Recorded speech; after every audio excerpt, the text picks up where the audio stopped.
Hello. So, I don't know what week we are on. 11, 12? I should probably know. Anyway, this week, a little different.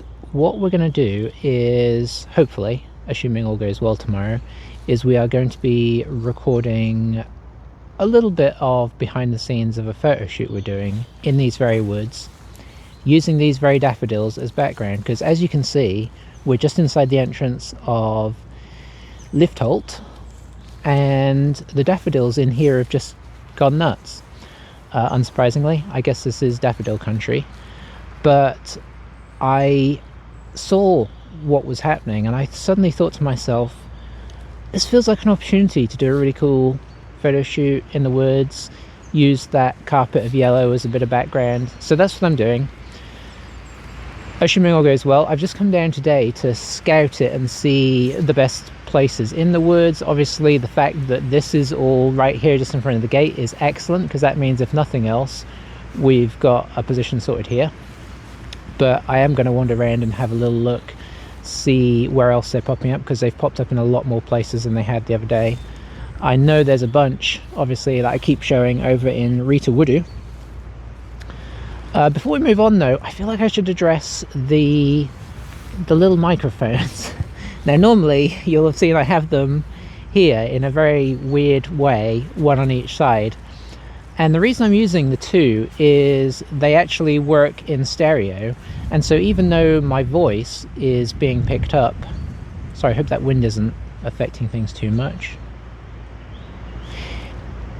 Even though one could pick me up, the fact that they record in stereo, I quite like to do that just because I like the ambience to be a big part of the videos. So if you're wondering why I have two microphones necessarily, that's why. It's so I can pick up a little bit pointing in both directions. Now, why do I have them on my hat? It's because I'm wearing another jacket that makes a lot of noise, and that video a couple of weeks ago, where I was in another raincoat, was horrific. And I'm hoping that by pushing them away from the rustliness, that's not picking up as bad. It might be, I don't know. Maybe on my head shaking is also making a noise. I shouldn't do that really. Anyway, I just wanted to address why I have that looking so ridiculous. If you don't know sound stuff too well, the reason they're all fluffy is that's supposed to help block the wind, and it definitely does help block some of the wind. You'll probably get some of it. It's actually really quite stormy today, so it's taken me a while before I could get down here. I would have come down this morning, but it started blowing in rain and whatnot, and as much as I love this kind of weather, it's not really suitable for trying to have electronics out in. So we waited till it's just windy now. All right, I've been blathering, let's go.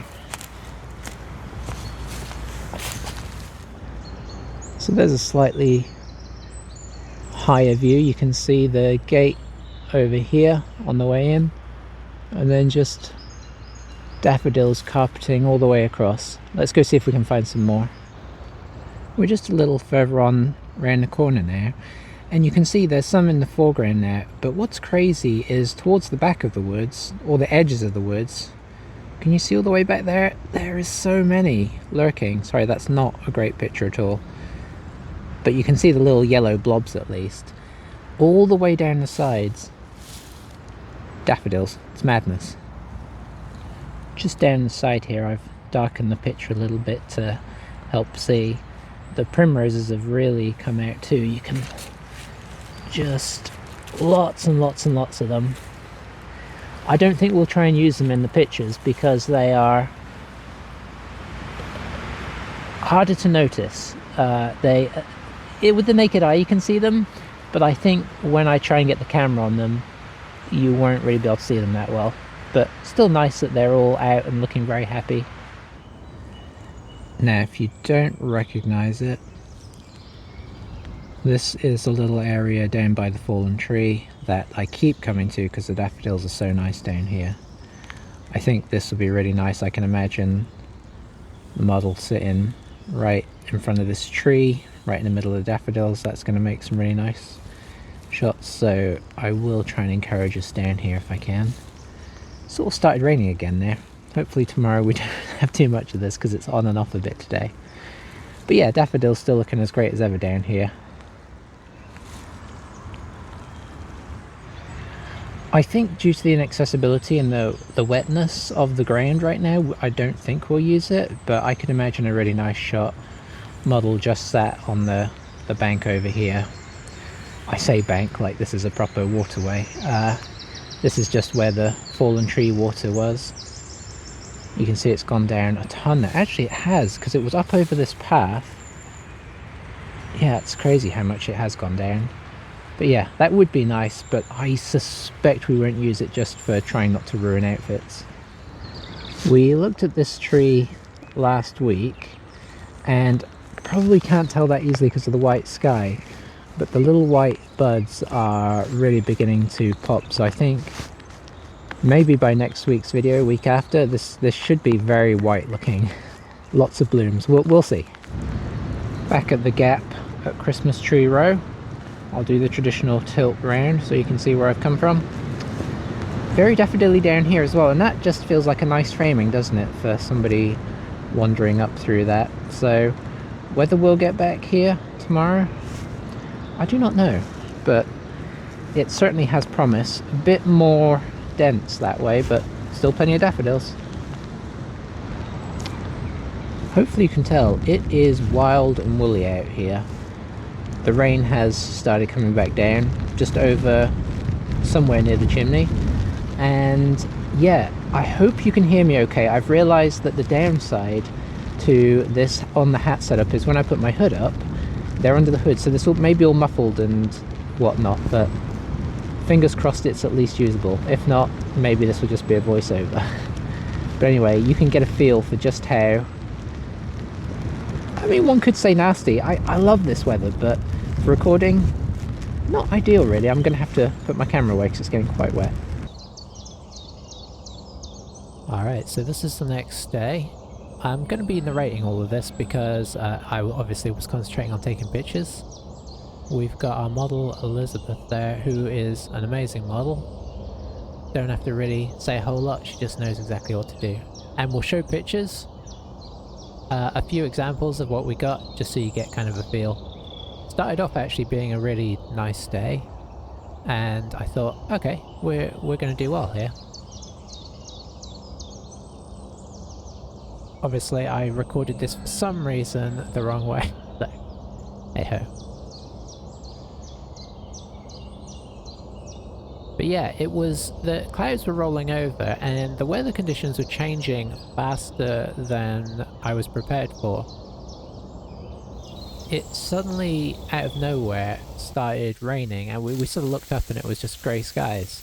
So it was quite an interrupt, and as you can see, little bits of slushy sleet, I guess, maybe? Sleet, hail. But then we paused, we got back going, thought we were alright. This is down by the, I mean, maybe you can tell if you watched the earlier bit of the video, which you really should have done, you shouldn't skip halfway through. But we are down by the fallen tree sort of area, which is where I really wanted to shoot most. But yeah, it was a weird day. I mean, we got some great pictures, but we were definitely having to duck in and out of the surprise weather changes. So that was a little bit challenging for sure. I don't actually, having done this now, it would actually be cool to get something to attach the phone to the top of my camera, so I could actually do behind the scenes like that. I was just holding my camera in one hand and my phone in the other hand, kind of balanced on top. So not really the ideal situation. I think we spent the first half of the shoot out here doing this in this area because it's just the nicest backdrop for taking the pictures. Yeah, I think that's about good. I don't know what I think is good. But yeah, you can maybe tell the wind's picking up a little here. But it still looks sunny, right? And then after this, we switch over to the other side. So we're over on Lift Halt. And just inside the gate where I did the beginning of the video. But it began to rain, as you can see there. We probably only were able to take pictures for, I don't know, 10 minutes there or something like that. It really came at us before things went really wild. And it actually started proper hailing, which, it was tricky. We sort of stood out there for a while, hoping that it might go away. But as you can see, it did not. It just got worse. So we just took those few pictures and abandoned ship to hopefully wait for the weather and relocate. Of course, as soon as we walked over to the car, blue skies again. So it was like the weather was taunting us the whole day. Thanks for watching, guys, and we will see you next time. Bye bye.